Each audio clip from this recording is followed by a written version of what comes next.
मुख्यमंत्र्यांकडून विधानसभेमध्ये भारतीय न्याय संहिता सुधारणा विधेयक सादर करण्यात आलं।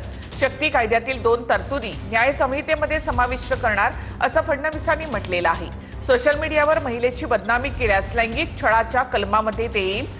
आता ऍसिड पीडितेचं नाव सुद्धा उघड केलं जाणार नाही असं फडणवीसांनी म्हटलं।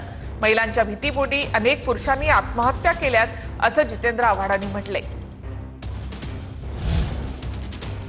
बलात्कार किंवा तत्सम जे काही गुन्हे आहेत या गुन्ह्यांमध्ये जे पीडित आहे तिचं नाव डिस्क्लोज करत नाही असं आपल्या कायद्यामध्ये आहे। शक्ती कायद्यामध्ये त्याच्यासोबत आपण टाकलं होतं की ऍसिड विक्टिमचंही नाव हे पब्लिश होऊ नये। आता जे वेगवेगळे डिजिटल माध्यम आले आहेत त्या डिजिटल माध्यमावरही स्त्रीची बदनामी केली तर ती बदनामी सेक्शुअल ऑफेन्सच्या अंतर्गत किंवा हे जे वेगवेगळे आपण रेपचे वेगवेगळे कॅटेगरीज दिलेले आहेत, मोलेस्टेशनच्या कॅटेगरीज दिल्या आहेत त्या कॅटेगरीमध्ये येतील अशा पद्धतीने आपण त्यावेळेस केलं होतं। आता तेच अमेंडमेंट आपण यामध्ये करतोय। अध्यक्ष महोदय, मी अशा अनेक आत्महत्या या ठिकाणी सांगू शकतो ज्या कारण नसताना केवळ भीतीपोटी पुरुषांनी केलेल्या आहेत।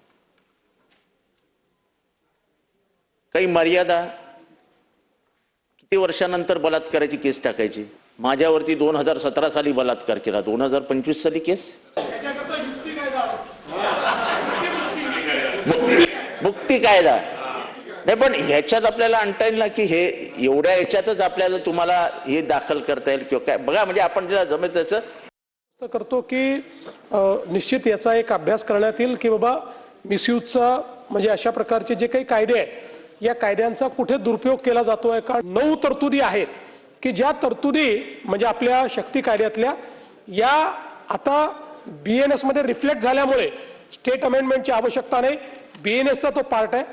ज्या 2 आता आपण अमेंडमेंट करतोय या 2च शक्ती कायद्यातल्या अशा तरतुदी आहेत की ज्या बीएनएस मध्ये आलेल्या नाहीत आणि म्हणून हो नाही म्हणूनच तर आपण त्या दृष्टीने ह्या अमेंडमेंट तर करतोय आणि आपण त्या संदर्भात एक केंद्राला पत्र देखील लिहू।